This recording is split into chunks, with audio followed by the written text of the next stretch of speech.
So hello and welcome guys, स्वागत है आपका हमारे YouTube channel HT education hub में। पिछली जो हमारी क्लास थी उसमें हमने औसत वेग तक जो था वो पढ़ लिया था।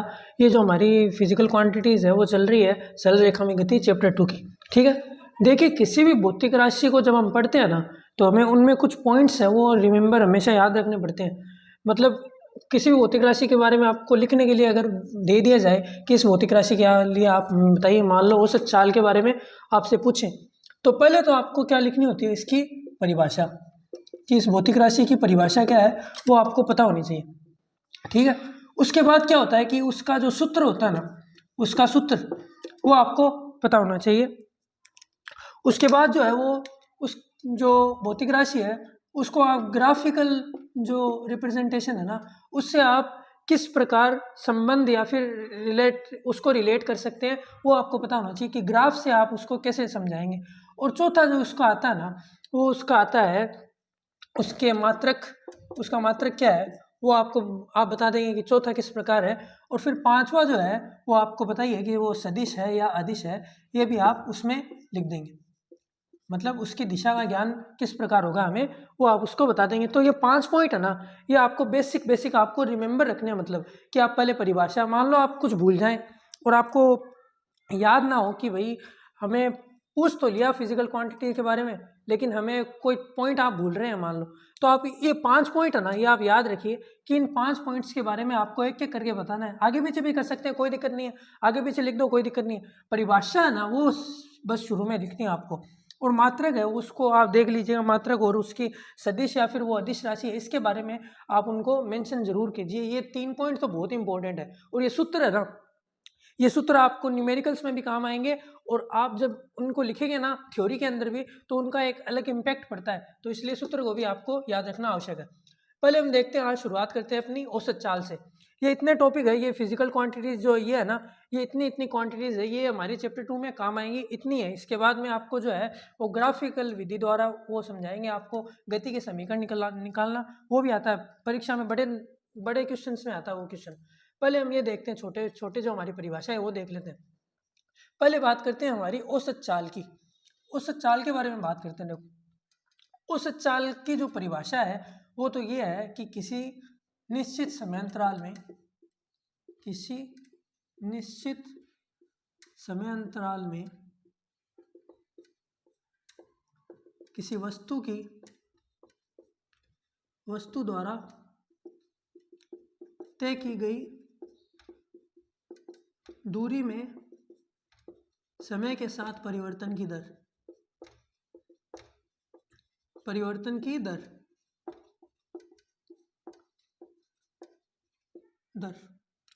अब आप इस परिभाषा को ध्यान से देखिए। देखो ये यहाँ से लेकर यहाँ तक का जो पार्ट है, दूरी में समय के साथ परिवर्तन की दर, ये तो आपको पता ही है कि इसको क्या बोलते हैं, इस इतने पार्ट को चाल बोलते हैं। अब किसी निश्चित समयांतराल में यदि हम चाल को डिफाइन करें ना, मान लो कि t बराबर t1 से लेके t बराबर t2 तक हमें डिफाइन करनी है कि चाल कितनी है, उसने दूरी कितनी तय की, उसकी जो चाल है वो इस समय अंतराल में कितनी है, तो उसको हम बोलेंगे औसत वेग, औसत चाल बोलेंगे। और इसका सूत्र क्या होगा, देखिए औसत चाल का सूत्र होता है औसत चाल बराबर कुल दूरी बट्टा कुल समय, कुल दूरी बट्टा कुल समय, ये होता है औसत चाल का हमारा सूत्र। अब औसत चाल को आप कैसे भी लिख सकते हैं, वी से लिख दो, चाहे डेल्टा वी से लिख दो, या तो वी से लिख दो या डेल्टा वी से लिख दो। यहाँ पे मैं जो है वो वी से ही लिख रहा हूँ। ठीक है, अब कुल दूरी को कैसे दिखाएंगे हम, ऐसे देखो x1 plus x2 plus x3, ऐसे जो है वो सारी आपकी आ जाएगी कुल दूरी। मतलब जितनी भी दूरी वो वस्तु तय करेगी ना उस समय अंतराल में, वो सारी आपको लास्ट में जोड़नी है और उसको यहाँ पे लिखना है, ये हमारी आ गई कुल दूरी। और कुल समय जो आएगा वो आपको लिखना है t1 प्लस t2, या ऐसे लिख दो, या सीधा डेल्टा टी लिख दो, इसको डेल्टा टी भी लिखा हुआ आ सकता है, डेल्टा टी। तो आपको आपका जो सूत्र होगा ना वो ऐसे हो जाएगा, औसत चाल का v बराबर delta x upon delta we, या फिर ऐसे लिख दो सिग्मा एक्स इजी रहेगा। देखो सिग्मा एक्स का मतलब है कि कुल दूरियां आप जोड़ रहे हैं और नीचे जो है आप डेल्टा टी लिख दो, या फिर केवल टी लिख दो, कोई दिक्कत नहीं है, या t2 माइनस t1 लिख दो तो भी कोई दिक्कत नहीं है। कुल समय है ना वो आपको जोड़ना है और औसत चाल में उसकी जो कुल दूरी है ना उसमें उसका भाग देना है, आपकी आ जाएगी औसत चाल। अब एक एग्जाम्पल से जो है वो इसको हम क्लियर करते हैं कि देखो ये तो इसकी परिभाषा है, ये आप लिख लीजिए, और ये इसका सूत्र है वो लिख लीजिए, ये लिख लीजिए आप। इसको ना ऐसे लिख लो, या तो देखो ये T2 माइनस T1, या फिर इसको ऐसे लिख दो V बराबर x1 plus x2 plus x3 upon delta T. ये जो है आप लिख सकते हैं किसी भी प्रकार। देखो ये जो आते हैं ना अपने अल्फ़ाबेट जितने भी है ना वो आप अपने हिसाब से चूज़ कर सकते हैं। वैसे समय के लिए टी का यूज़ किया जाता है, डेल्टा टी या T2 माइनस T1 जो है दोनों लिख सकते हैं आप। लेकिन ये जो हिंदी वाला जो आपको पार्ट दिख रहा है ना, औसत चाल बराबर कुल दूरी बट्टा कुल समय, ये आपको एकदम याद होना चाहिए, कंठस्थ होना चाहिए। अब देखते हैं इस परिभाषा को तो मिटा दीजिएगा, आपने लिख लिया होगा अब तक तो। अब देखो एक एग्जाम्पल लेते हैं हम।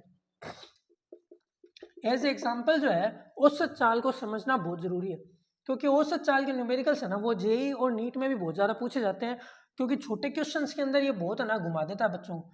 देखो हम जो है एक गति, किसी वस्तु की गति की बात करते हैं, वस्तु की गति का एक एग्जाम्पल लेते हैं जो t बराबर 0 सेकंड से t बराबर 4 सेकंड है ना, उसमें वो x बराबर 0 क्या बोलते हैं उसको मीटर से x बराबर 10 मीटर जो चल लेती है।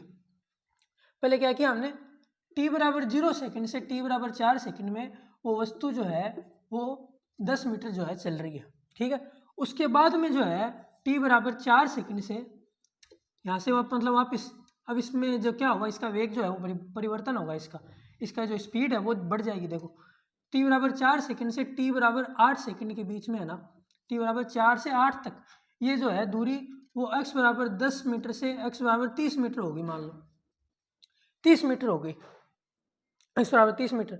तो ये जो दो पार्ट में है ना, आपको एक क्वेश्चन दे दिया कि भाई इतने समय अंतराल में तो ये इतनी दूरी तय कर रही है और इतने समय अंतराल में ये इतनी दूरी तय कर रही है, तो आप ये बताओ कि इसकी औसत चाल क्या है। ये पूछा जाता है, बड़े बड़े एग्जाम्स के अंदर भी पूछा जाता है, और बोर्ड के अंदर भी ये जो क्वेश्चन है वो कई बार आ जाते हैं। तो आप इसको देख लो, ये कैसे आएगा। देखो अपनी जो हमें सूत्र लिखा है बस वही करना है, कुल दूरी लिखनी है और लास्ट में कुल समय लिखना है। कुल दूरी तो आपको पता ही है, देखो x बराबर 0 से 10 चली, तो पहले पार्ट में है ना फर्स्ट पार्ट में कितनी चल गई, वो 10 मीटर वो चल गई। और सेकंड पार्ट में क्या है उसमें जोड़ देंगे हम और फिर टोटल कर देंगे। देखो ये टोटल आ गया हमारा, टोटल जो डिस्टेंस हमारी कुल दूरी वो देखो कितनी आ गई, 10 मीटर प्लस यहाँ पे 10 से लेके 30 तक चल गई, यानी 20 मीटर और चल गई, ठीक है। पहले तो x से 0 से 10 पे गई, फिर 10 से लेके 30 पे आ गई, तो 20 मीटर और चल गई, तो ये आ गया 20 मीटर, या फिर आप सीधे इसको लिख दो 30 मीटर आ गया ये हमारा आ गया कुल दूरी।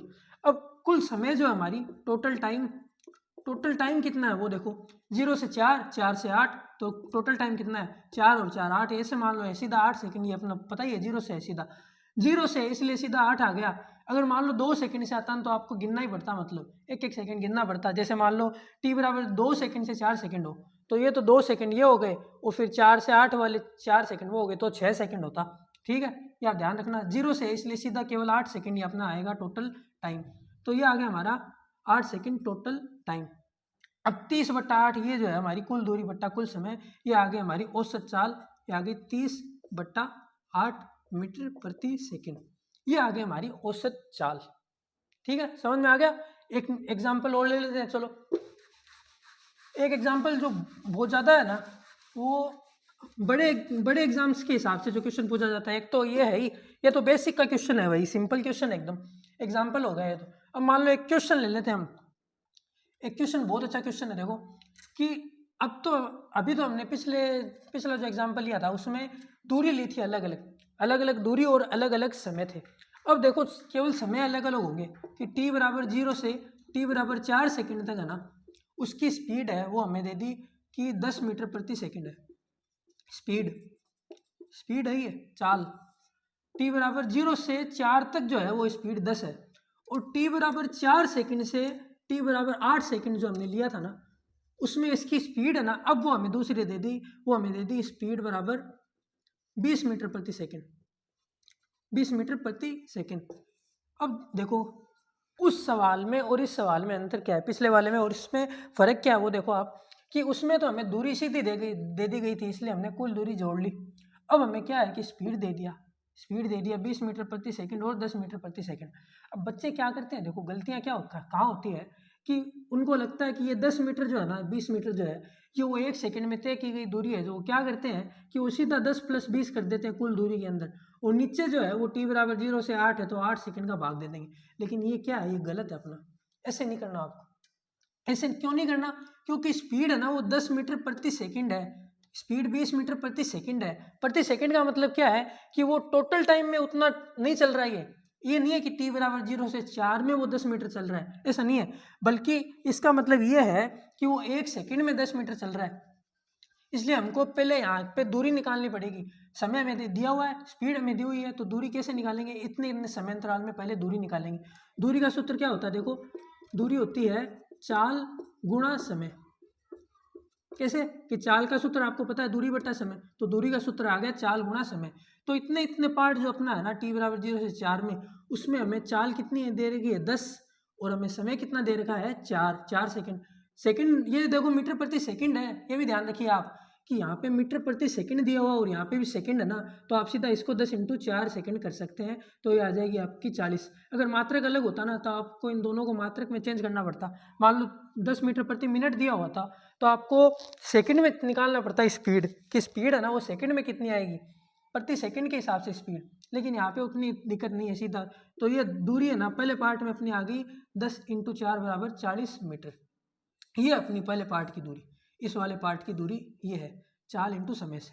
और इसी प्रकार चाल इंटू समय से दूसरे पार्ट की दूरी आ जाएगी 20, तो अपनी है चाल और अपना समय कितना है 4 सेकंड। 4 से 8 है, ध्यान रखिएगा 4 से 8 है तो 4 ही है अपना समय, सेकंड 8 मत कीजिएगा आप, ठीक है ना। ये समय अंतराल है, 4 से लेके 8 तक के समय में स्पीड इतनी है, तो अपनी दूरी कितनी आ गई 80 मीटर।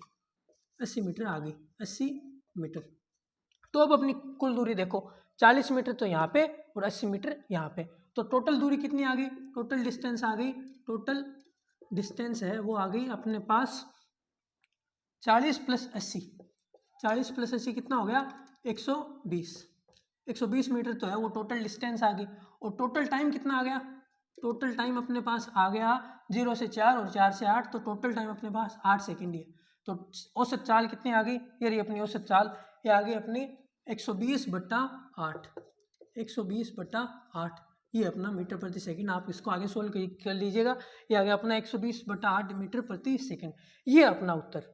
ठीक है, ऐसे मत कर दिया करना कि 10 मीटर और 20 मीटर को जोड़ दिया और उसमें समय का भाग दे दिया, वो नहीं करना आपको। आपको पहले दूरियां निकालनी है, फिर दूरियों को जोड़ना है, कुल दूरी बटा कुल समय। ये आप याद रखिए, कभी भी कन्फ्यूजन नहीं होगा इसमें। ये क्या मैथमेटिकल वाले जो फॉर्मूलाज होते हैं ना, उनमें अपन कन्फ्यूज हो जाते हैं कि यार इसका मतलब क्या है, सिग्मा का मतलब क्या है। मैं लिख तो दूँ ऐसे, कुल दूरी को ऐसे लिखा जा सकता है Δx, और कुल समय को भी ऐसे लिखा जा सकता है कि Δt हो गया या केवल t हो गया, Δt ऐसे लिख दो। लेकिन उससे क्या होगा कि कन्फ्यूजन हो जाएगा। लेकिन जब हम कुल दूरी लिखेंगे ना, तो हमें क्या पता है कि भाई यहाँ से लेके यहाँ तक की दूरी और यहाँ से लेके यहाँ तक की दूरी हमें जोड़नी है। तो ये हो गया हमारा औसत चाल का जो कॉन्सेप्ट है ना, वो तो आपको क्लियर हो गया। अगर कोई चीज़ नहीं समझ में आए तो अभी भी है ना, आप कमेंट सेक्शन में मुझे पूछ लीजिएगा, मैं आपको फिर से एक्सप्लेन कर दूंगा उसको अगले लेक्चर में, या फिर जब भी मुझे समय मिलेगा मैं आपको एक्सप्लेन कर दूंगा। ठीक है, और कोई छोटा मोटा डाउट हो तो कमेंट सेक्शन में ही आपको क्लियर कर दूंगा मैं। औसत वेग की बात करते हैं हम। औसत चाल जो है वो तो अपनी हो गई, अब बात करते हैं औसत वेग की। देखो औसत चाल में क्या था, अच्छा सॉरी ग्राफिक निरूपण तो मैं बात करना ही भूल गया। ये 3 पॉइंट है ना, हाँ इसीलिए ये पॉइंट लिखे हैं मैंने कि देखो अभी मैं भूल गया। जैसे यहाँ तक आया, अपने सूत्र आए, परिभाषा आई, उनको समझाया उदाहरणों के माध्यम से, और ये जो 3 जो लास्ट में है वो रह गए हमारे। मात्रक तो आपको पता ही है, मीटर प्रति सेकंड।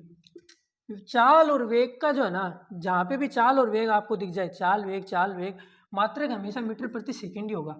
और चाल यदि यहाँ पे है तो चाल है वो एक अदिश राशि है। तो ये औसत चाल है ना, वो हो गई हमारी अदिश राशि, ये हमारी अदिश राशि। ये पॉइंट आप ना एक एक करके लिख लेना, ठीक है। ये मैं आपको वर्बली बता रहा हूँ, आपको लिखना खुद है। देखो आप खुद अपने शब्दों में लिखोगे ना जब किसी चीज़ को, तो आपको और ज़्यादा अच्छे से समझ में आएगी। आपके नोट्स है ना, वो केवल आपको और आपको अच्छे से समझ में आने चाहिए। भले ही वो, अगर आप एक एक चीज़ को अगर पूरे एक्सप्लेन करके लिखोगे तो वो तो किताब में ही लिखा हुआ भाई, किताब जैसा ही बन जाएगा वो। और किताब को देखो, आपको ही पता है, मुझे ही पता है कि आप किताब कितना पढ़ते हो, ठीक है ना। तो आप क्या करो कि नोट्स को ना वो शॉर्ट में लिखो, लेकिन आपको समझ में आना चाहिए पूरी लाइन, एक एक लाइन आपको जो है एकदम क्लियर होनी चाहिए। तो ये जो क्या बोला था हमें, औसत चाल है वो एक अदिश राशि है, ये लिख लो आप। मात्रक है वो मीटर प्रति सेकंड है इसका, क्योंकि चाल और वेग का मात्रक मीटर प्रति सेकंड होता है। अब इसको ग्राफ से कैसे रिलेट करोगे आप, ग्राफ से कैसे रिलेट करेंगे कि जब देखो दूरी और समय का जब ग्राफ बनता ना, दूरी और समय का, इसकी परिभाषा में हमें पढ़ा था कि दूरी में समय के साथ परिवर्तन जो है किसी समय अंतराल में, उसको बोलते हैं हम औसत चाल। अब दूरी और समय का ग्राफ, इससे तो पता चल गया परिभाषा में दूरी और समय के बारे में कुछ लिखा हुआ भाई। तो दूरी और समय का हमने ग्राफ बनाया और मान लो वो इस प्रकार बन गया, इस प्रकार एक ग्राफ बन गया हमारे पास, ठीक है। अब ये तो हमारा t बराबर t1, यहाँ पे देख लो ये जो है t बराबर t1 है, देखो t बराबर t1, और यहाँ पे जो है वो हमारा है t बराबर t2, ये है t बराबर t2 हमारा टाइम बता रहा हूँ मैं। और यहाँ पे इसने इसकी स्थिति कितनी है, x बराबर x1 पे माना ये है, और इस समय पे है ये आगे बढ़ते बढ़ते कहाँ पे आ गई, x बराबर x2 तक, x बराबर x2 तक ये आ गई। ये दूरी है ना, इसको x से दिखा रहा हूँ मैं और समय को t से, ठीक है।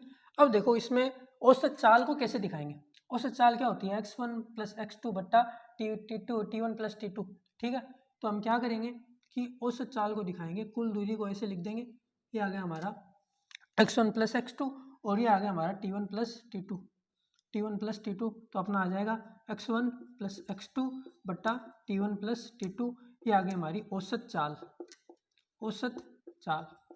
तो ग्राफ अगर आपको दिया हुआ ना कि भैया ये हमें ग्राफ दे दिया, आप बताओ कि इस ग्राफ के हिसाब से इतने समय से इतने समय तक आपको औसत चाल बतानी है, तो आपको क्या करना है, आपको घटाना नहीं है, आपको जोड़ना है दूरियों को, x1 और x2 को आपको जोड़ना है, टोटल डिस्टेंस उसने कितनी कवर की है वो जोड़नी है आपको, और लास्ट में टोटल टाइम का उसमें भाग दे देना है, t1 plus t2, sorry t1 plus t2 नहीं, t2 माइनस t1, क्योंकि t1 प्लस t2 करोगे तब तो क्या होगा कि ये 0 से t वाला पार्ट है ना ये भी आ जाएगा। ये आपको अभी समझ में नहीं भी आया तो कोई दिक्कत नहीं है, देखो आपको लिखना t2 माइनस t1 ही है। कुल समय का मतलब ये नहीं है कि समय सारे आप जोड़ दो कि इतने समय से इतने समय, ग्राफ वाले में ध्यान रखना, ये बहुत इंपॉर्टेंट चीज़ है कि आप ग्राफ में अगर आपको दिया हुआ हो ना तो आपको सारे समय एक साथ जोड़ने नहीं है, वरना ये 0 से t वाला पार्ट है ना ये भी आ जाएगा।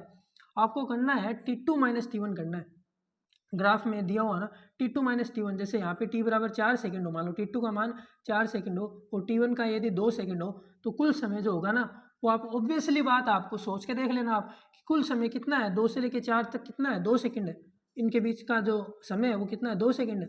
अब आप अगर दोनों को जोड़ दो तो कितना आएगा, 6 सेकंड आएगा, तो ये तो गलत हो जाएगा ना। तो कुल समय जो है वो t2 माइनस t1 होगा, ग्राफ को देख के आपको ये समझना है। ये तो हो गया हमारा ग्राफ के अंदर औसत चाल कैसे निकालनी है, ग्राफ जब दिया हुआ हो तब, ठीक है। अब हम आगे बढ़ते हैं औसत वेग पे, औसत चाल का तो पार्ट है वो कंप्लीट हो गया। अब आगे बढ़ते हैं औसत वेग पे। औसत वेग देखो क्या होता है, औसत वेग होता है वो किसी समय अंतराल में, औसत का मतलब जहाँ भी आ जाए ना औसत, तो ऐसा समझ लो कि एक समय अंतराल की तो बात हो रही है। समय अंतराल में विस्थापन में परिवर्तन की दर, विस्थापन में परिवर्तन की दर किसी निश्चित समय अंतराल में, ये निश्चित वगैरह वर्ड तो है ना, मतलब आपको ऐसे है कि परिभाषा को अच्छा बनाने के काम आते हैं, ठीक है। समय अंतराल आपको वर्ड याद रखना है, ठीक है, समय अंतराल। और विस्थापन में परिवर्तन की दर तो आपको पता ही है, वेग की परिभाषा, वही वेग की परिभाषा सेम। और समय अंतराल क्यों लिख दिया, क्योंकि औसत वर्ड आ गया इसलिए हमें समय अंतराल लिख दिया, ठीक है। अब इसका सूत्र, परिभाषा तो ये होगी किसी न किसी समय अंतराल में विस्थापन में परिवर्तन की दर, ये होगी परिभाषा। अब देखो सूत्र, पॉइंट टू पॉइंट चलेंगे, पॉइंट टू पॉइंट ही आपको लिखना है, ये जो पॉइंट है ना ये आप याद रखना, बस इसी के हिसाब से आपको चलते जाना, आगे हो जाएगा, ठीक है। सूत्र क्या होगा, सूत्र होगा औसत वेग बराबर विस्थापन बटा समय, कुल समय लिख लो या समय लिख लो, कोई दिक्कत नहीं है। विस्थापन बटा समय, देखो औसत दूरी में तो क्या था, औसत चाल में सॉरी क्या था, कुल दूरी बटा कुल समय था। अब यहाँ पे है कुल समय लिख दिया हमें नीचे, और ऊपर जो है केवल विस्थापन है, ये आप ध्यान रखिए। कुल विस्थापन अगर लिखेंगे ना तो गलत हो जाएगा, क्योंकि कुल विस्थापन में तो क्या होता है कि वो दूरी, क्योंकि विस्थापन के आगे कुल लिखने की आवश्यकता ही नहीं है। क्यों, क्योंकि देखो एक में ये जो है, मान लो दूरी को व्यक्त करने वाली एक लाइन बना दी मैंने, यहाँ पे हम इस दूरी को देखो व्यक्त कर रहे हैं, इस एक्सिस पे। 0 से लेके कोई गाड़ी है वो चालू हुई और t बराबर 10 सेकंड के अंदर, मान लो t बराबर 10 सेकंड में वो चल गई कितनी, 15 मीटर। 15 मीटर वो यहाँ से यहाँ तक चल गई t बराबर 10 सेकंड में। फिर t बराबर 20 सेकंड में अगले जो 20 सेकंड हो गए ना, उसमें यहाँ पे वो फिर से 15 मीटर, सॉरी 15 रहने दो, 20 मीटर चल गई। ये मान लो ये कि इतना इतना है ना, ये अपना 20 मीटर है। पहले वो 15 मीटर चली यहाँ से, फिर वो 20 मीटर चली। फिर क्या हुआ कि उसके जच गई कि भाई चलो पास से चलते हैं, थोड़े आगे आ गए, तो वो पीछे चल जाती है वापस, और वो यहाँ से लेकर यहाँ तक वापस इसी पॉइंट पे आ जाती है, इस पॉइंट पे आ जाती है। अब देखो विस्थापन कितना हुआ, ईमानदारी से बताना। देखो अगर समझ में नहीं आया हो ना तो बता दो मुझे, वरना अगर ये विस्थापन भी आप नहीं बता पा रहे हो ना, तो मतलब या तो मेरे समझाने में कोई भूल हुई है या फिर आपने शायद ठीक से पढ़ा नहीं है। देखो विस्थापन क्या होता है कि अपना जो प्रारंभिक बिंदु होता है ना, उस टाइम मैंने ग्राफ से समझाया था कि देखो प्रारंभिक बिंदु और अंतिम बिंदु के बीच की न्यूनतम दूरी जो है ना, वो होती है अपनी विस्थापन, यह विस्थापन। और ये प्रारंभिक बिंदु से अंतिम बिंदु तक जो चली गई पथ की लंबाई है ना, उसको बोलते हैं हम दूरी। ये है दूरी, ये पूरी लंबाई जो पथ की लंबाई है ना, वो तो है दूरी। और ये जो न्यूनतम दूरी है ना इन दोनों के बीच की, एक स्केल से हम नापते हैं, उसको बोलते हैं हम विस्थापन। तो अब देखो ये है प्रारंभिक बिंदु, ये हमारा अंतिम बिंदु, इन दोनों के बीच की न्यूनतम दूरी कितनी है, 15 मीटर। 15 मीटर चली थी ना वो, यहाँ से लेके यहाँ तक 15 मीटर चली थी। फिर 20 मीटर वो वापस चली और वापस आ गई, यहाँ इसी बिंदु पे वापस आ गई ना वो, तो वो प्रारंभिक से अंतिम बिंदु के बीच की न्यूनतम दूरी कितनी हो गई, 15 मीटर। तो विस्थापन कितना हुआ अपने पास, विस्थापन हो गया अपने पास 15 मीटर, ये अपना विस्थापन। इस बात का आपको खास तौर पे ख्याल रखना है कि भैया प्रारंभिक बिंदु से अंतिम बिंदु को ही देखना है, उनके बीच की न्यूनतम दूरी कितनी है, सिर्फ उसी दूरी को देखना है, ठीक है। अब देखो कुल समय मैंने लिखा था, कुल समय ऐसे नहीं है कि आप प्रारंभिक बिंदु और अंतिम बिंदु जो है उनके समय को केवल काउंट करो, समय तो कुल ही होगा, समय कुल ही होगा, तभी औसत वेग आएगा, वरना नहीं आएगा। देखो समय कितना लगा, पहले 10 लगा, फिर 20 लगा, फिर वापस मान लो ये आई तो वापस 20 लग गया, 20 सेकेंड वापस लग गया भाई उसको। तो उसमें क्या हुआ कि पहले तो उसका समय था 10, लगा 10, फिर लगा 20, फिर वापस लग गया 20, तो टोटल समय कितना आ गया, 20 20 40 और 10 50 सेकेंड उसको लग गए। 50 सेकंड में उसमें विस्थापन कितना हुआ, ये यहाँ से लेके यहाँ तक ही है, 15 मीटर है, तो इसका औसत वेग कितना आएगा, वो आएगा इस एग्जाम्पल के अनुसार 15 मीटर बटा टोटल टाइम कितना है 50। तो ये 15 बटा 50 जो है ये अपना है औसत वेग, ये अपना औसत वेग, ठीक है। इस बात का आपको खास तौर पे ख्याल रखना है कि भैया औसत चाल निकालते हैं तब क्या करते हैं, और औसत वेग जब हम निकालते हैं तब हम किस प्रकार उसको काम में लेते हैं। उस जैसे ये हमारा सूत्र है ना, बस उसी के हिसाब से चलना है आपको। बस आपको ये ध्यान रखना है कि विस्थापन है ना, वो प्रारंभिक बिंदु से अंतिम बिंदु के बीच की न्यूनतम दूरी है, बस इतना ध्यान रखना। बाकी आपको औसत वेग का जो है फॉर्मूला, उस हिसाब से आपको औसत वेग प्राप्त हो जाएगा।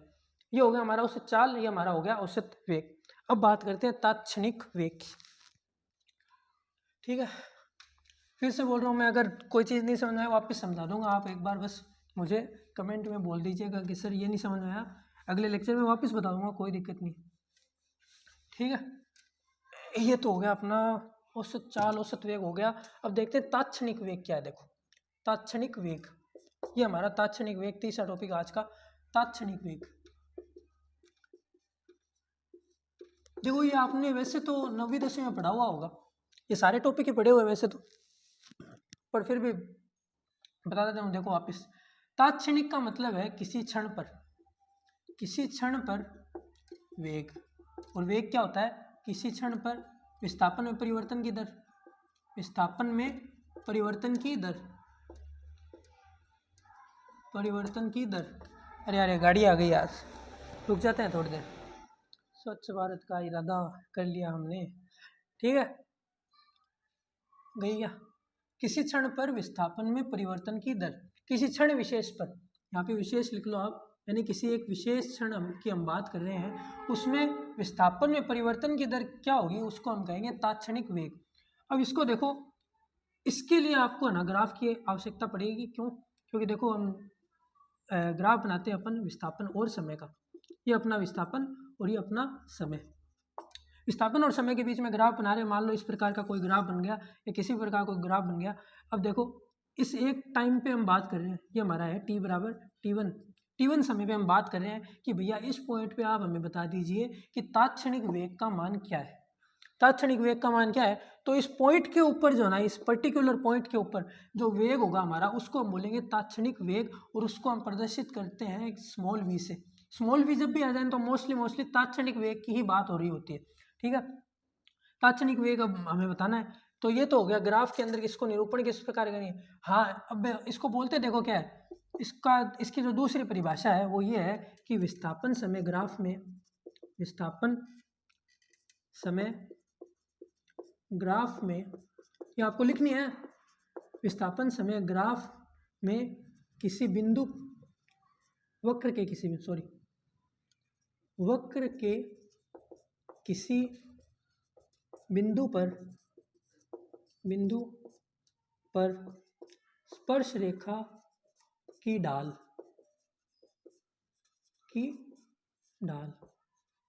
सॉरी थोड़ा हल्का हल्का लिख रहा है, कोई बात नहीं, मैं आपको बोल के बता देता हूँ। विस्थापन समय ग्राफ में वक्र के किसी बिंदु पर स्पर्श रेखा की ढाल उस बिंदु पर तात्क्षणिक वेग को प्रदर्शित करती है। विस्थापन समय ग्राफ ये रहा, ठीक है। इस ग्राफ में ये रहा अपना वक्र विस्थापन समय का, किसी बिंदु यानी मान लो इस बिंदु पर t बराबर t1 पे स्पर्श रेखा की ढाल, स्पर्श रेखा की ढाल क्या होती है वो देखो, मैंने आपको अवकलन में भी शायद बताया था, नहीं बताया तो फिर से बता देता हूँ। देखो ये अपनी है स्पर्श रेखा, इस बिंदु पर स्पर्श रेखा। अब ये स्पर्श रेखा एक्स एक्सिस जो हमारा है ना, ये वाला समय वाला एक्सिस जो है एक्स एक्सिस, उसके साथ कितना कोण बना रहा है वो देखो पहले तो। ये कोण है, इसको इस दिशा में लेना है, क्या बोलते हैं उसको, ये तो हो गया हमारी क्लॉकवाइज डायरेक्शन, और ये वाली जो डायरेक्शन है ना एंटी क्लॉकवाइज डायरेक्शन है। हमेशा एंटी क्लॉकवाइज डायरेक्शन में, एंटी क्लॉकवाइज यानी हिंदी में क्या बोलते हैं हमें को याद नहीं आ रहा, एंटी क्लॉकवाइज डायरेक्शन में समय के साथ जो है, ये समय वाला जो एक्सिस है उसके साथ हमें कोण लेना है थीटा, ठीक है। इस थीटा का हम क्या निकालेंगे, टेन थीटा, टेंजेंट निकालेंगे टेन थीटा। इसको बोला जाता है ढाल या फिर प्रवणता, ये हमारी ढाल या फिर प्रवणता भी इसको लिखा जाता है कई बार, ढाल या फिर प्रवणता। तो विस्थापन समय ग्राफ पर किसी बिंदु पर स्पर्श रेखा की ढाल, ये स्पर्श रेखा अपनी आ गई, और ये जो एक्स एक्सिस यानी समय एक्सिस का जो है ना समय वाला, उसके साथ जितना कोण बना रही है ना उसका टेन थीटा जो है उसको ही बोलेंगे हम तात्क्षणिक वेग। तो वी का सूत्र क्या आ गया फिर, देखो फिर से यहाँ पे फिर से बता देता हूँ। देखो सूत्र क्या आ गया इस परिभाषा से, इसका सूत्र आ गया v बराबर टेन थीटा, जहाँ पे आप लिख दोगे कि थीटा क्या है, वो अपनी उस बिंदु पर स्पर्श रेखा की जो है वो स्पर्श रेखा जिस समय एक्सिस के साथ जो कोण बना रही है ना, थीटा वो कोण है, और उसका टेंजेंट जो है यानी उसका जो टेन थीटा है वो होगा उसका ढाल या फिर उसकी प्रवणता, और वो दिखाएगी अपन को विस्थापन समय ग्राफ में उस बिंदु पर तात्क्षणिक वेग को। ये अपना तात्क्षणिक वेग है, ठीक है। दूसरी बात, ये तो हो गया अपना ग्राफ के हिसाब से कि स्पर्श रेखा की ढाल होगी। अब देखते हैं इसका सूत्र क्या होता है, v बराबर टेन थीटा तो होता ही है, लेकिन टेन थीटा आप निकालने कहाँ बैठोगे भाई, अब अपना हर क्वेश्चन में तो आपको थीटा दिया हुआ नहीं होगा ना ही आपको ये ग्राफ दिया हुआ होगा, तो आप ग्राफ बनाने थोड़ी बैठोगे। आप क्या करोगे कि सीधा आपको विस्थापन दे दिया जाएगा, और सीधा विस्थापन को क्या है समय के रूप में आपको दे दिया जाएगा, समय के फलन के रूप में, समय के फलन के रूप में दे दिया, तो v को आप सीधा क्या लिख दोगे, dx/dt। ये अपना प्रॉपर सूत्र, ये तो हो गया ग्राफीय सूत्र, और ये हो गया हमारा प्रॉपर सूत्र जो है v बराबर dx/dt, यानी x का यानी विस्थापन का समय के साथ अवकलन जो है वो हमें तात्क्षणिक वेग देता है। ये हो गया हमारा dx/dt जो क्या है औसत वेग का सूत्र। मात्रक आपको पता ही है मीटर प्रति सेकंड, मात्रक भी आ गया अपन को मीटर प्रति सेकंड। सदिश राशि है अदिश राशि, देखो वेग है, वेग तो हमेशा सदिश राशि होती है, चाल होती है वो अदिश राशि होती है, तो जैसे ही वेग आ गया तो आपको लिख देना सदिश राशि, तो ये आपको ये पॉइंट भी आपका क्लियर हो गया, ठीक है। v और टेन थीटा v और dx/dt। अब एक चीज़ और देखो, आप हम ग्राफ की बात कर रहे हैं ना, ग्राफ की बात अब कर ही रहे हैं, तो एक चीज़ और देख लो कि एक इम्पोर्टेंट पॉइंट है वो लगा के लिख लो आप, बोर्ड पे तो जगह नहीं बची यार, मिटाना पड़ेगा इसको। छोटा बोर्ड है यार, बड़ा बोर्ड ले आएंगे, चलो कोई बात नहीं, अभी तो छोटे बोर्ड से काम चला लो आप। बड़ा बोर्ड जो है वो भगवान ने चाहा तो आ ही जाएगा भाई कुछ दिनों। देखो क्या है कि, हाँ क्या बोल रहा था मैं, आपको एक नोट लिखना है, नोट बहुत इंपॉर्टेंट नोट है। नोट डाल के आपको क्या लिखना है कि विस्थापन समय ग्राफ में, विस्थापन समय ग्राफ में विस्थापन समय ग्राफ में क्या वक्र का परिबद्ध क्षेत्रफल वक्र द्वारा परिबद्ध क्षेत्रफल क्या व्यक्त करता है? सॉरी, वेग समय ग्राफ में, अरे यार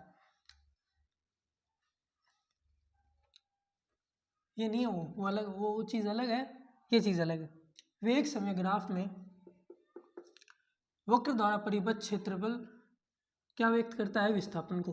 तो आपको इसे लिखना है विस्थापन को व्यक्त करता है। ये आपका है नोट, विस्थापन को व्यक्त करता है। विस्थापन को व्यक्त करता है कैसे? देखो, पहले तो हम बनाएंगे वेग और समय का ग्राफ। गर्मी बहुत हो रही है यार आज। देखो, ये तो है विस्थापन और समय का ग्राफ, इससे मतलब नहीं हमें, हम बात कर रहे हैं वेग और समय के ग्राफ की। आपको उसमें कंफ्यूजन नहीं होना भाई। विस्थापन है ना, उसको कैसे व्यक्त करेगा वो हम जानेंगे आगे। देखो, ये तो था विस्थापन समय ग्राफ। औसत वेग का जो था ना, वो इतना ही था पार्ट। अब हम बात करते हैं, देखो कि भैया विस्थापन की बात कहाँ से आ गई। तो देखो, विस्थापन की बात ऐसे आ गई कि आपको वेग और समय का ग्राफ दिया जाएगा पेपर के अंदर। ये तो हमारा वेग और ये अपना समय, और ये हमारा है वो वक्र। और वक्र के अंदर यहाँ से लेके t बराबर t1 से लेके t बराबर t2 समय के बीच में ये जो क्षेत्रफल आ रहा है ना, क्षेत्रफल जो आ रहा है उसको जो है ना वो विस्थापन व्यक्त करेगा। वो जो है विस्थापन को व्यक्त करेगा, विस्थापन को व्यक्त करेगा। यानी विस्थापन क्या हो गया, t बराबर t1 से ये हमारा t1 बिंदु, ये हमारा t2 बिंदु। तो t1 से लेकर t2 तक समाकलन हमें करना पड़ेगा, t1 से t2 तक v इंटू dt। तो विस्थापन का ये जो है नया सूत्र जो अपने समाकलन में लिखा था ना, समाकलन में लिखा था, वो अपने वापस आ गया विस्थापन में। कैसे कि विस्थापन को व्यक्त कैसे करेगा, वी डी टी जो है ना, यानी वेग का जो है अपन t1 से t2 तक समाकलन करेंगे ना, तो समाकलन क्या व्यक्त करता है, किसी भी वक्र के नीचे t1 से t2 तक जो क्षेत्रफल है ना, टोटल क्षेत्रफल, उसका एरिया, उसको हम निकालते हैं समाकलन की हेल्प से, और वो जो है विस्थापन को व्यक्त करेगा। फिर से देख लो, वेग समय ग्राफ में वक्र द्वारा परिबद्ध क्षेत्रफल विस्थापन को व्यक्त करता है, और उसको लिखने का तरीका है ये, विस्थापन बराबर इंटीग्रेशन ऑफ t1 से t2 v into d t, v d t. ठीक है, ये आ गया अपना विस्थापन का काम। अब देखते हैं, आगे बढ़ते हैं। अगला अपना टॉपिक क्या है, तात्क्षणिक चाल। तात्क्षणिक चाल पे चलो मूव करते हैं भैया।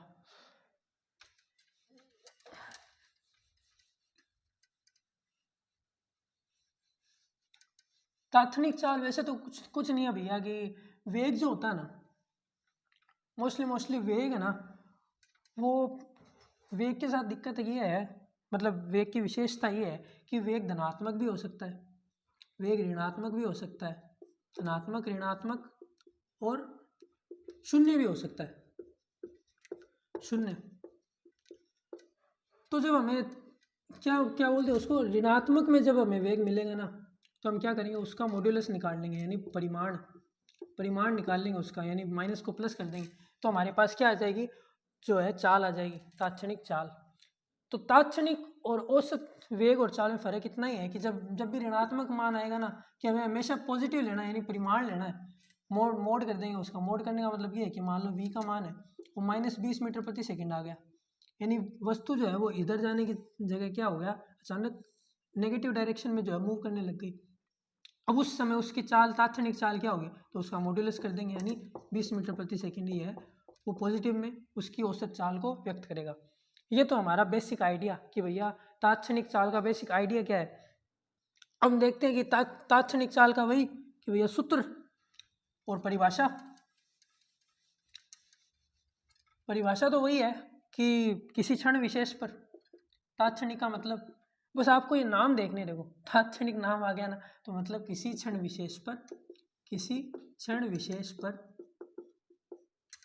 पर आगे आपको लिखना है चाल की परिभाषा, दूरी में परिवर्तन की दर, वही आपको लिख लेनी है, दूरी में परिवर्तन की दर, किसी क्षण विशेष पर दूरी में परिवर्तन की दर क्या होगी, तात्क्षणिक चाल। तो इसका सूत्र क्या हो जाएगा, फिर इसका सूत्र हो जाएगा, मान लो इसको हम दिखा देते हैं, तात्क्षणिक चाल को वी सी दिखा देते हो यार, क्या दिक्कत है, स्मॉल वी से यहाँ पे जो स्मॉल वी है वो तात्क्षणिक चाल को रिप्रेजेंट कर रहा है। वो क्या आ जाएगा D S upon D T. S क्या है दूरी है, वहाँ पे पिछले में क्या था एक्स था, एक्स क्या था विस्थापन था, एस क्या है दूरी है। तो दूरी में परिवर्तन की दर किसी क्षण विशेष की बात करते हैं तो यहाँ पे डी डी आ जाता है। ये डी अपॉन डी टी जो है अवकलन, यानी दूरी के साथ दूरी का समय के साथ अवकलन जो होगा ना वो हमें क्या देगा तात्क्षणिक चाल। ठीक है क्लियर, ये हो गया अपना तात्क्षणिक चाल भी हो गया। ठीक है अब हम बात करते हैं त्वरण की।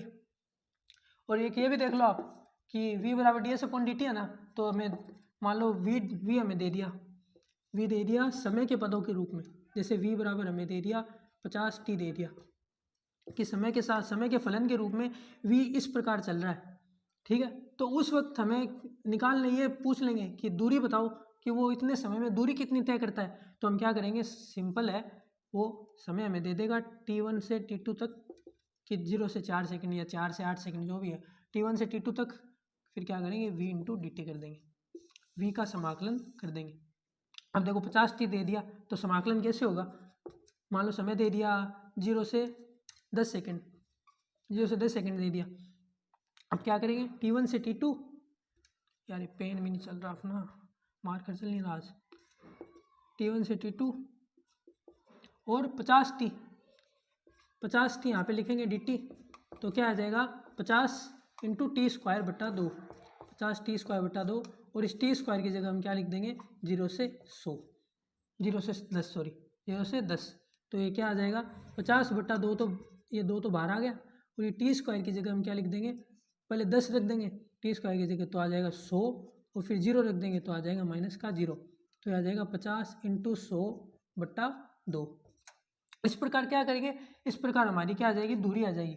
तो कई बार क्या होता है कि ये क्वेश्चन भी आ जाते हैं कि आपको जो है ना वेग वो समय के रूप में दे दिया और आप इस सूत्र से क्या करोगे, बस आपको करना ये है कि आपको ये सूत्र याद करना है।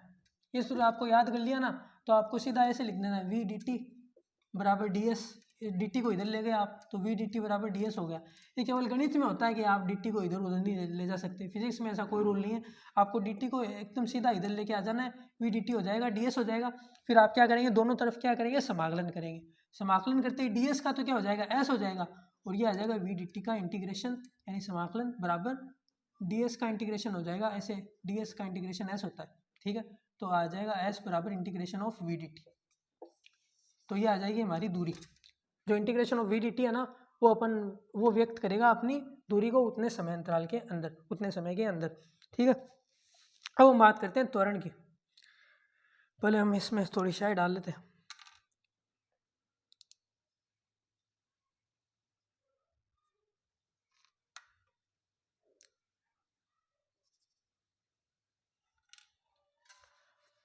ठीक है तो हम बात करते हैं त्वरण की, इसको मिटा देते हैं। कोई चीज़ नहीं समझ में आया भैया पूछ लेना, बार बार बोल रहा हूँ मैं एक एक बात को। ठीक है कोई चीज़ नहीं रह तो नहीं गई ना पिछले टॉपिक में। ग्राफी निरूपण हो गया, मात्रक चाल का मात्रक वही मीटर प्रति सेकंड चाल है तो अदिश राशि है वो भी ठीक आ गया, सूत्र हो गया, परिभाषा हो गई, ग्राफी निरूपण आपको बता दिया। अब हम बात करते हैं त्वरण की। देखो अभी तक हमने क्या किया, कहाँ तक पढ़े हमने, पहले हम चले दूरी या विस्थापन से। विस्थापन से हम गए वेग पे। विस्थापन में समय के साथ परिवर्तन की दर यानी dx अपॉन dt क्या हो जाएगा अपन को, dx अपॉन dt हमें क्या दे देगा वेग या फिर v। और उसी प्रकार v का जब समाकलन करेंगे ना तो हमारे पास आ जाएगा विस्थापन यानी x बराबर इंटीग्रेशन ऑफ v dt। ठीक है समझ रहे हो ना आप, ये आप ऐसे लिख लिख के क्या कर सकते हैं, याद कर सकते हैं आराम से कि देखो विस्थापन से वेग तक जाने का रास्ता क्या है कि आप क्या करो कि उसका अवकलन कर दो, एक्स टी के सापेक्ष अवकलन कर दिया विस्थापन का, तो ये आपका आ जाएगा वेग, और वेग का अवकलन करेंगे ना तो आपके पास आ जाएगा विस्थापन। अब देखो अगला, अब हम जा रहे हैं वेग से त्वरण पे। तो वेग से त्वरण पे जाने का रास्ता क्या है कि वेग जो v है ना अपना उसका आप समय के साथ अवकलन कर दो यानी dv अपॉन dt। और त्वरण से वेग पे वापस कैसे आओगे कि भैया आप समाकलन अवकलन समाकलन में आ गए ना आप, तो आपको ये याद रहना चाहिए, आपको पता होना ही चाहिए बिल्कुल। तो आपको कैसे आएगा ये ए डी टी कर देंगे, A D T, A into d T, और इसका इंटीग्रेशन। ये वापस आपको बता दूंगा मैं, अभी तो आया वो, आप इतना इतना लिख लो, ये जो उतार लो आप, ये जो चित्र है ना वो उतार लो। इससे क्या होगा कि आपको याद रहेगा कि हाँ कैसे होगा भैया। अब देखो परिभाषा, त्वरण की परिभाषा तो आपको समझ में आई गई होगी कि त्वरण को कहते हैं कि वेग में समय के साथ परिवर्तन की दर, वेग में समय के साथ परिवर्तन की दर, समय के साथ परिवर्तन की दर को क्या कहते हैं हम, त्वरण। वेग में समय के साथ परिवर्तन की दर त्वरण कहते हैं इसको। तो ये आ गया v बाई टी, मोस्टली तो ऐसे लिखते हैं, मतलब वेग बटा समय। और जब हम औसत त्वरण और तात्क्षणिक त्वरण की बात करते हैं ना, तब थोड़ी डेफिनेशन है ना वो थोड़ी सी अलग हो जाती है, थोड़ी बहुत अलग हो जाती है। बाकी तो यही रहता है, आपको ये सूत्र जो है ये आपको याद रखना है, ठीक है। ये अपना सूत्र हो गया। ग्राफीय निरूपण, ग्राफीय निरूपण देखो क्या होता है, क्या होगा इसका कि ये अपना ए ओ टी का ग्राफ है, सॉरी वी ओ टी का, वेग और समय का, वेग और समय का ग्राफ है, मान लो इस प्रकार दे दिया। अब इस बिंदु पे है ना किसी क्षण विशेष पर या फिर किसी समय अंतराल के अंदर, वो बात आ जाएगी बाद में, चलो एक बार इसको रहने दो, क्योंकि ग्राफीय निरूपण का केवल त्वरण के लिए तो कोई मतलब ही नहीं है ना। आप औसत त्वरण और वो तात्क्षणिक त्वरण दोनों अलग अलग होंगे, क्योंकि देखो बात करते हैं पहले औसत त्वरण की। त्वरण का मात्रक है ना वो आपको पता होना चाहिए, मीटर प्रति सेकंड स्क्वायर, बस ये स्क्वायर लग जाएगा इसमें। वेग का तो मीटर प्रति सेकंड और त्वरण का है मीटर प्रति सेकंड स्क्वायर, और ये एक सदिश राशि है। सदिश राशि है तभी तो यार वेग के साथ जुड़ रही है, वेग और विस्थापन के साथ, वरना तो क्या हो कि अदिश राशियों के साथ जुड़े, दूरी या फिर है ना वो क्या बोलते हैं उसको, चाल के साथ, लेकिन ये एक सदिश राशि है, ठीक है। अब हम बात करते हैं औसत त्वरण की। औसत त्वरण कहाँ पे है भैया, ये रहा वेग,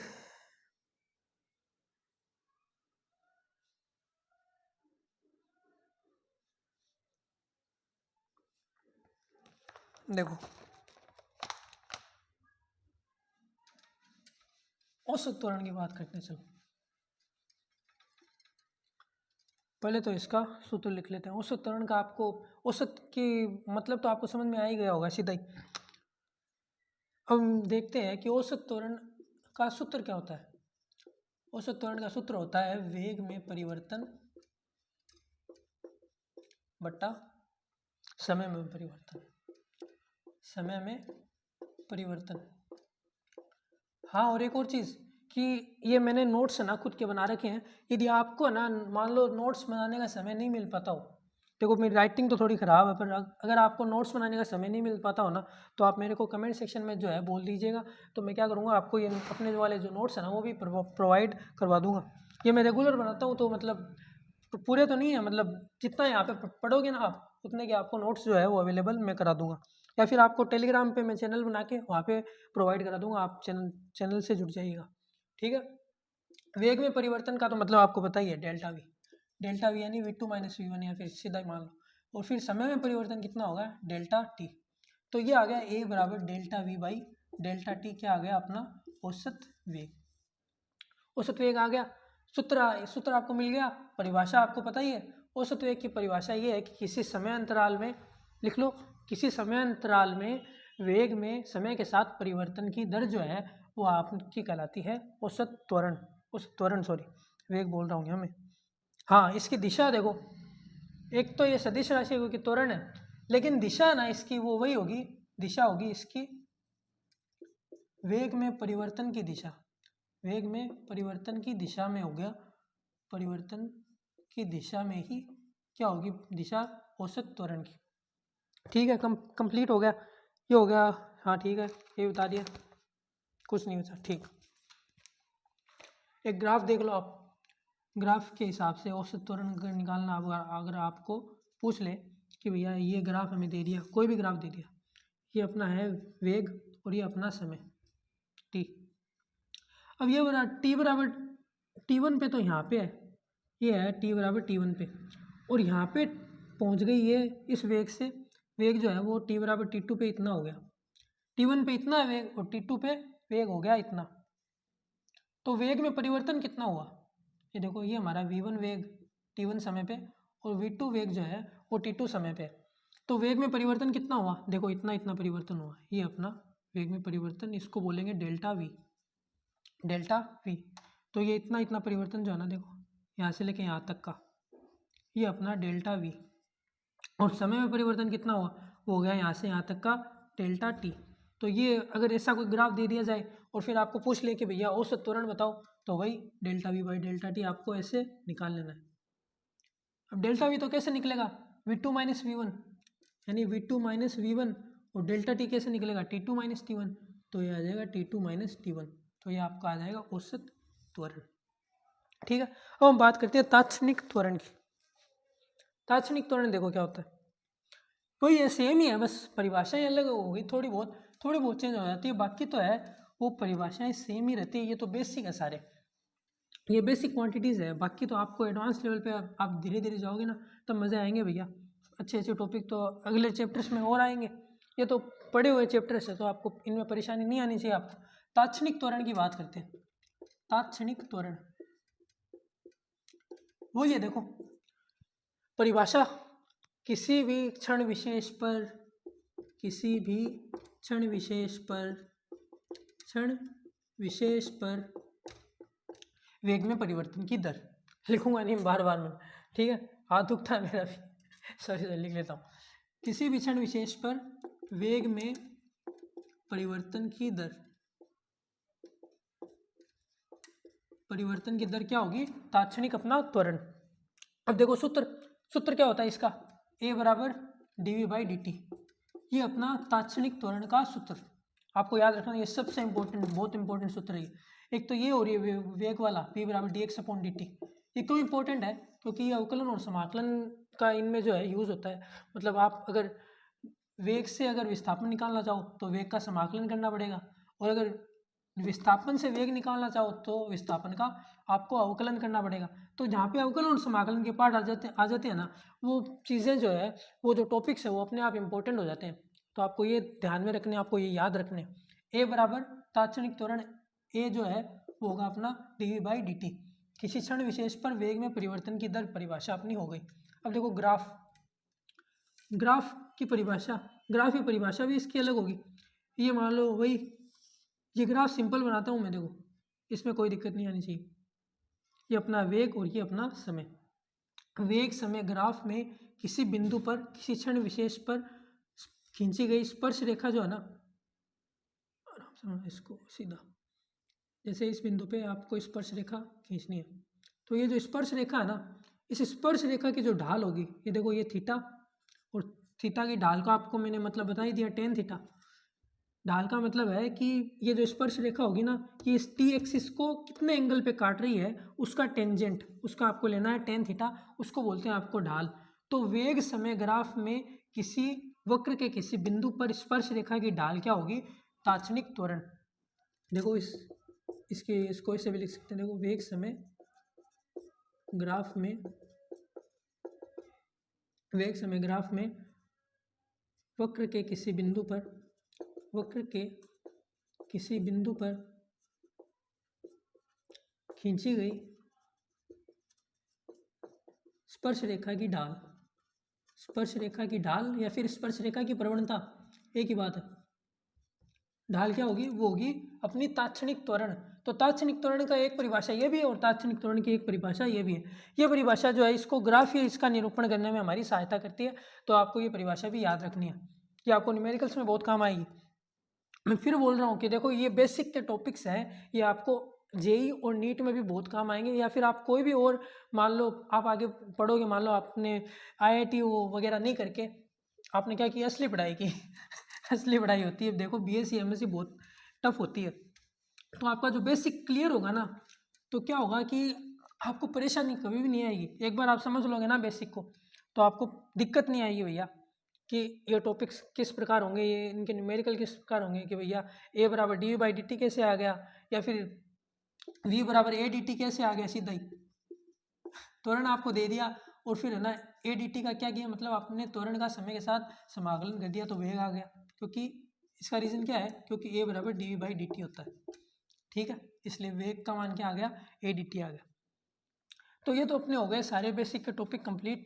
हाँ, तात्क्षणिक त्वरण भी एक सदिश राशि है, और मात्रा का वही आपका मीटर प्रति सेकंड स्क्वायर तो ये हो गए अपनी सारी भौतिक राशियाँ यहाँ से लेके यहाँ तक की कंप्लीट।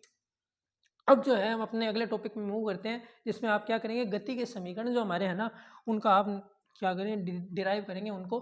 दो विधियाँ हैं, दोनों को अलग अलग विधियों द्वारा डिराइव करेंगे। हाँ भाई चलो मूव करते हैं अगले टॉपिक पे। अगले टॉपिक का नाम है एक समान त्वरण से गतिमान वस्तु के शुद्ध गतिकीय समीकरण। जितना आपको ऐसे पेचीदा नाम लग रहा है ना, उतना पेचीदा टॉपिक है नहीं, बहुत आराम से आपको टॉपिक समझ में आ जाएगा। क्यों? क्योंकि आपने ये 10वीं में भी पढ़ रखा होगा, 9वीं 10वीं में ये टॉपिक्स जो है वो आ जाते हैं। शुद्ध गति के समीकरण कौन से होते हैं? देखो, न्यूटन के 3 नियमों की बात हो रही है यहाँ पे। पहला नियम तो है v बराबर u प्लस ए। दूसरा नियम है, दूसरा समीकरण, सॉरी नियम तो अलग है, समीकरण अलग है, नियम अलग है। दूसरा समीकरण अपने पास s बराबर U T plus half of 80 square, ये अपना दूसरा समीकरण। और तीसरा समीकरण अपने पास है v square minus u square is equal to 2as। ये अपने गति के शुद्ध गति के समीकरण। एक समान त्वरण की जब भी बात आती है ना, तभी ये तीनों समीकरण लागू होते हैं। अगर त्वरण एक समान नहीं हो तो ये तीनों समीकरण लागू नहीं होंगे। इसलिए आप ये चीज़, इस चीज़ का आपको ख्याल रखना हमेशा। कोई पूछ ले, मान लो कि शुद्ध जो अपनी गति के समीकरण है तीनों, वो कब लागू नहीं होते? तो लागू तब नहीं होते जब अपना जो त्वरण है ना वो कांस्टेंट ना हो। एक समान का मतलब है कि त्वरण बराबर कांस्टेंट। त्वरण आपका नियत होना चाहिए, नियत या फिर कांस्टेंट होना चाहिए। अब देखो कांस्टेंट त्वरण की भी कुछ जो है वो आपको क्या बोलते हैं उसका, कुछ विशेषताएं होती है। कांस्टेंट त्वरण जब भी होता है ना तो उसकी विशेषता होती है क्या, कि उस समय औसत त्वरण और तात्क्षणिक त्वरण का मान है ना वो बराबर होता है। तात्क्षणिक त्वरण जो होता है ना, दोनों के मान जो है वो बराबर होते हैं। जब भी त्वरण का मान नियत हो ना, नियत त्वरण हो, तो औसत त्वरण और नियत जो तात्क्षणिक त्वरण होगा उनका मान बराबर होगा। और इसी प्रकार जिस मान लो वेग नियत है, वेग अगर हमारा नियत है, कांस्टेंट है, वेग चेंज नहीं हो रहा, तो उसकी भी विशेषता ये है कि औसत वेग और तात्क्षणिक वेग जो होंगे ना वो बराबर होंगे। ये मैं आपको क्यों बता रहा हूँ भैया कि इसका अभी तो कोई रिलेवेंस नहीं है इनमें तो, लेकिन मैं आपको इसलिए बता रहा हूँ कि आपका जो है बेस है ना वो एकदम पक्का रहना चाहिए कि जब भी वेग नियत हो तो औसत और तात्क्षणिक वेग होंगे ना वो सेम होंगे। त्वरण जब भी नियत हो तो औसत त्वरण और तात्क्षणिक त्वरण सेम होंगे। मान लो एक नंबर में उसने आपको क्या बोलते हैं गुदगुदी कर दी ऐसी कि भैया आपका त्वरण ने आपको नियत दे दिया, तात्क्षणिक त्वरण का आपको मान दे दिया, और पूछ लिया कि औसत त्वरण का मान क्या होगा। और अगर आपको पता है कि औसत त्वरण और तात्क्षणिक त्वरण का मान बराबर होता है नियत त्वरण के लिए, तो बस वही जो उसने मान दे रखा है वही आपका आंसर आ जाएगा। ठीक है, ये तो हो गया एक समान त्वरण की बात। अब ये जो तीनों समीकरण है ना, इनका आपको पूछा जाता है वो डेरिवेशन पूछा जाता है। आपका जो 11th का लेवल है ना हमारा, उसमें अपन को डेरिवेशन पूछी जाती है। और डिराइव करने के दो तरीके हैं। पहला तो है ग्राफीय विधि, और दूसरी विधि है वो अपनी है कैलकुलस विधि, यानी कलन विधि या फिर कैलकुलस मेथड, और ये अपना ग्राफिकल मेथड। पहले हम देखते हैं ग्राफीय विधि, उसके बाद अपन देखेंगे कलन विधि या फिर कैलकुलस विधि। ठीक है, ग्राफीय विधि की बात करते हैं। देखो ग्राफीय विधि की,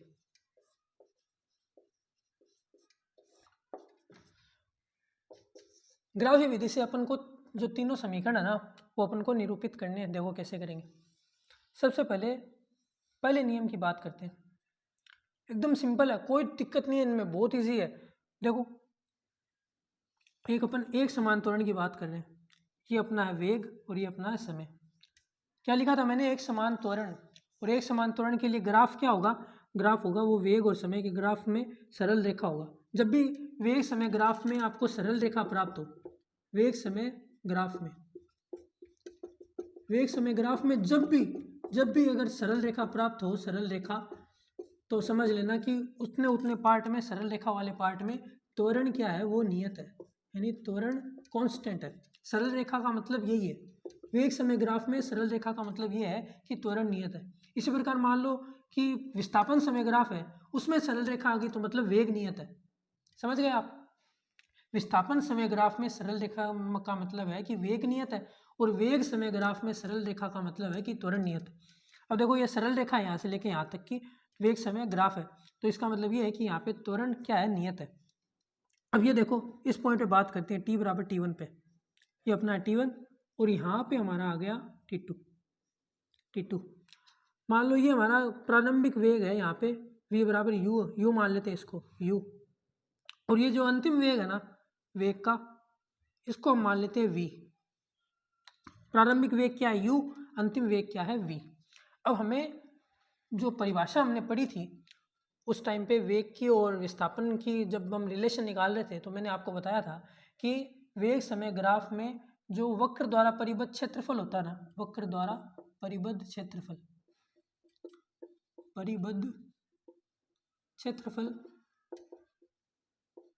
वेग समय ग्राफ में वो क्या व्यक्त करता है, वो व्यक्त करता है विस्थापन को व्यक्त करता है।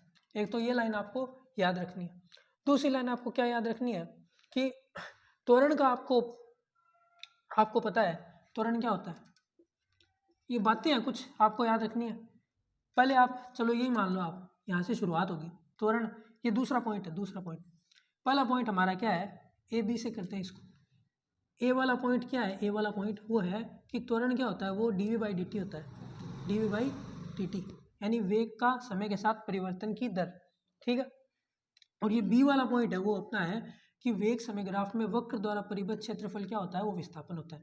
अब ए वाला पॉइंट है वो देखो, ए वाला पॉइंट में क्या है कि त्वरण ए का मान जो है वो होगा dv/dt। अब dt को यहाँ ले आओ, dt को यहाँ ले आएंगे तो क्या होगा कि इस तरफ तो आ जाएगा dv, ये dv यहाँ पे पड़ा है, और a dt का आपको क्या करना है, समाकलन। ये अपना हो गया समाकलन। और समाकलन भी कहाँ से कहाँ तक, t1 से t2 पे जा रही है वस्तु। पहले समय t1 था, बाद में t2 हो गया, पहले उसका वेग u था और फिर उसका वेग क्या हो गया v। तो ये आ गया अपना समाकलन में, देखो dv का समाकलन हमें करना है u से लेके v तक, और a है वो कांस्टेंट है। ये मैंने बोला ना एक समान त्वरण की बात कर रहे हैं, तो ये तो समय के साथ चेंज नहीं हो रहा, और जब भी कोई नियत राशि है वो समाकलन में आ जाती है तो उसको हम समाकलन से बाहर निकाल लेते हैं। इसका मतलब आ गया नियत राशि a है वो बाहर आ जाएगी और अंदर जो है वो केवल dt रह जाएगा t। और t यहाँ से क्या कहाँ से कहाँ तक है, देखो t1 से t2 तक लिख रहा हूँ मैं, t1 से t2 तक, ठीक है। तो ये आ जाएगा अपना u से v तक, तो आ जाएगा dv का मतलब है कि v माइनस यू है। ये देखो ये वाला पार्ट है ना, ये है v माइनस यू। अगर आपको इतना भी समझ में नहीं आ रहा ना, तो आप अवकलन समाकलन वाली जो क्लास है ना वो आप देख लेना। अगर ये भी आपको समझ में नहीं आ रहा हो कोई दिक्कत नहीं है, शुरुआत में अवकलन समाकलन में प्रॉब्लम आती है, देखो सबको आती है, कोई दिक्कत नहीं।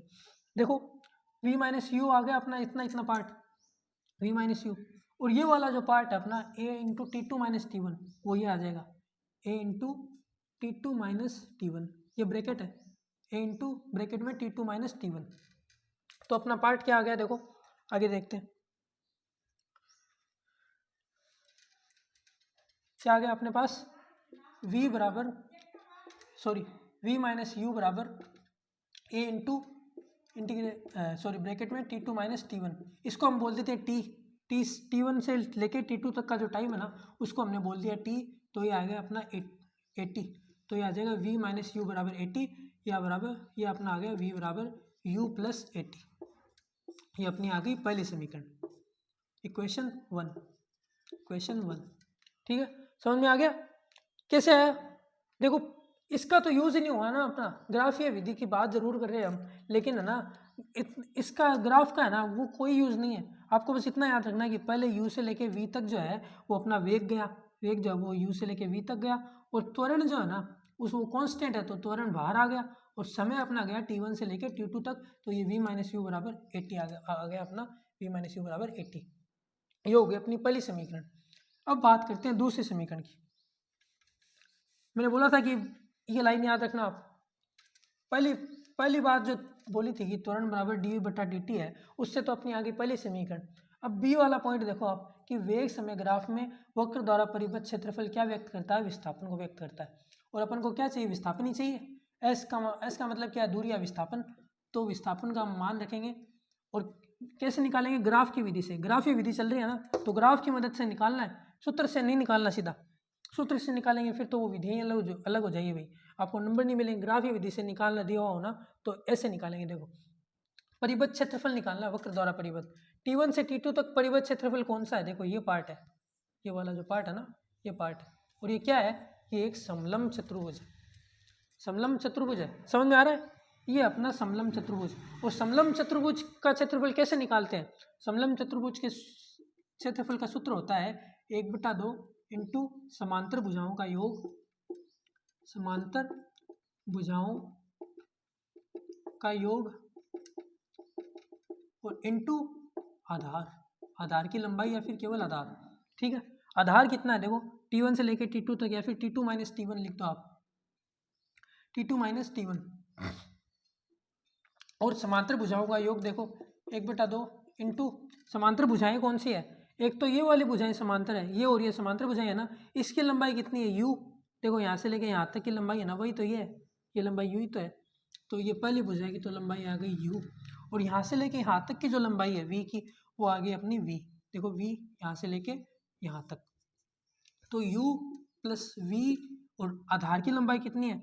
मैंने अभी बोला था t को हम T2 माइनस T1 लिखेंगे समय को, तो ये आ गई अपनी t। ये अपना आधार इतना इतना, ये वाला पार्ट है। देखो T1 से लेके T2 तक का, यहाँ से मत ले लेना, मूल बिंदु से नहीं लिखना, 0 से नहीं लेना, T1 से T2 तक लेना है। और इसको हम प्रदर्शित कर रहे हैं t से ही, t का मान है T2 माइनस T1। ठीक है, तो देखो क्या आ गया, अपनी समीकरण बन गई सीधी, ये 1/2, और फिर u का मान जो है ना उसको हम प्रतिस्थापित कर देंगे पहली समीकरण से, ये आपको याद रखना है। तो आप क्या लिखेंगे? इक्वेशन 1 से मान रखने पर, ऐसे ब्रैकेट में लिख लो, इक्वेशन 1 से मान रखने पर, मान रखने पर। इक्वेशन 1 से मान क्यों रख रहे हैं? क्योंकि देखो ये हमारा हमें समीकरण निकालनी है, एस बराबर यू टी प्लस 1/2 80 स्क्वायर। इसमें v कहीं भी नहीं है, v नहीं है कहीं भी। s का मान है, u है और t है और a है, लेकिन v नहीं है। तो ये v जो अपने पास है ना, u प्लस v वाला, इस v को अपन को हटाना पड़ेगा। हटाएंगे कैसे? ये जो पहली समीकरण है ना v की u और a के फॉर्म में और समय के फॉर्म में, उससे अपन इसको रिप्लेस कर देंगे। तो ये आ जाएगा 1/2 इंटू यू, तो u ही रहेगा, और v है ना उसको रिप्लेस कर देंगे, तो ये आ जाएगा u प्लस 80। ये अपना इतना इतना v। ठीक है, v को रिप्लेस कर दिया u प्लस 80 से, और इंटू में अपना समय अपन लिख चुके हैं पहले ही। ठीक है, ये इतना इतना समझ में आ गया, कोई दिक्कत नहीं है। अब देखो खोल लेंगे, बस इसको ओपन कर देंगे। अब 1/2 u प्लस यू कितना हो गया? 2u, और 80 अपन अपने पास है ही 80, 2u प्लस 80 और इंटू में t। ठीक है, 2u प्लस 80 इंटू टी, तो ये अपने पास आ गया 2u, 2 से 2 कट जाएगा, 2 ut प्लस 1/2 से गुणा और 80 स्क्वायर, 80 स्क्वायर। तो ये अपने आ जाएगा s का मान, s बराबर ut plus half of 80 square. ये अपनी आ गई इक्वेशन 2। ठीक है, क्लियर है? कोई चीज़ में दिक्कत हो ना पूछ लेना वापस। ut plus half of 80 square, ये अपन आ गई इक्वेशन 2। पहली भी होगी, दूसरी भी होगी, अब चलते हैं तीसरी में। देखो अभी तक अपने क्या लिखा था कि अपन ने v निकाल लिया, s निकाल लिया, और अब अपन को क्या करना है? तीसरा समीकरण, यानी v square minus u square बराबर 2as। अब ये वाला पार्ट है, इसमें s है, ये इतना इतना, यहाँ पे रिप्लेस करने से पहले की बात कर रहा हूँ मैं। रिप्लेस करने से पहले आपको s का मान मिल गया, और ये दोनों समीकरण भी हमें मिल गई, ये हमें मान लेते हैं हम, क्योंकि दूसरी समीकरण को निकालने के लिए पहली का यूज़ किया ना, जैसे उसी प्रकार तीसरी को निकालने के लिए भी बाकी की जो समीकरण है उनका यूज़ किया जा सकता है। देखो करना ही पड़ेगा, वरना निकालेंगे कैसे? आपको आगे पता कैसे चलेगा? देखो s का मान है वो है 1/2 into u plus v into t. क्या चाहिए आपको? v आना चाहिए, s आना चाहिए, a आना चाहिए, t नहीं आना चाहिए। समझ में आया? यानी t को क्या करना पड़ेगा यहाँ पे तीसरी समीकरण के लिए? रिप्लेस t बाई इक्वेशन 1, यानी इक्वेशन 1 की हेल्प से हम क्या करेंगे? t को रिप्लेस कर देंगे। इक्वेशन 1 क्या है? देखो इक्वेशन 1 हमारी है v बराबर, अलग ही कर लेते हैं, देखो v बराबर u प्लस 80 है ना, तो अब इसको क्या करेंगे? t का मान निकाल लेंगे इससे, तो t का मान आ जाएगा v माइनस यू बराबर 80, t का मान आ गया t बराबर v माइनस यू अपॉन ए। ये अपना आ गया t का मान, v माइनस यू अपॉन ए आ गया ना t का मान। अब ये जो मान है ना ये हम रख देंगे सीधा इसमें, सॉरी इसमें t में, t से करना रिप्लेस, तो ये आ जाएगा s का मान, s का मान आ जाएगा s बराबर 1/2 u plus v into v minus u upon t. तो देखो ये क्या आ गया, ये नीचे तो आ गया 2t और u plus v into, sorry v plus u u plus v को u प्लस ऐसे लिख सकते हैं, देखो 4+2 लिख दो या 2+4 लिख दो, एक ही तो बात है। तो u प्लस वी को हमने लिख दिया v प्लस यू और ये आ गया v माइनस यू। अब देखो सूत्र अपना, ये सूत्र अपना होता है, आपने पढ़ा होगा छोटी क्लासों में, a plus b into a minus b बराबर a square minus b square. ये सूत्र है ना, इसकी मदद से हम क्या करेंगे, v plus u into v minus u क्या हो गया, v square minus u square. तो ये बराबर आ गया कितना, ये आ गया बराबर v square minus u square बटा 2t, ठीक है। और ये अपना है s के बराबर, s के बराबर है। तो s बराबर क्या आ गया, एक मिनट 2t नहीं 2a, सॉरी यहाँ पे a आएगा v माइनस यू बटा a। मैं देख रहा हूँ यार t कैसे आ गया, t को तो रिप्लेस करना है, t तो आना ही नहीं चाहिए ना, इसीलिए तो ये सारा हम झोरा कर रहे हैं। क्यों कर रहे हैं अपना इतना लंबा चौड़ा काम, क्योंकि t को अपन रिप्लेस करना है अपन को, तभी तो ये समीकरण आएगी ना। तो अब t को रिप्लेस कर दिया 2a, तो ये आ गया 2as, 2a को इधर ले आए 2as बराबर v square minus u square. ये अपनी आ गई क्वेश्चन नंबर थर्ड, ठीक है। तो इस प्रकार ग्राफ्य विधि के द्वारा हम 1, 2, 3 और गति की तीनों समीकरणों को क्या कर सकते हैं, अपन उनका डेरिवेशन कर सकते हैं, उनको डिराइव कर सकते हैं। ये अपनी हो गई ग्राफ्य विधि कंप्लीट।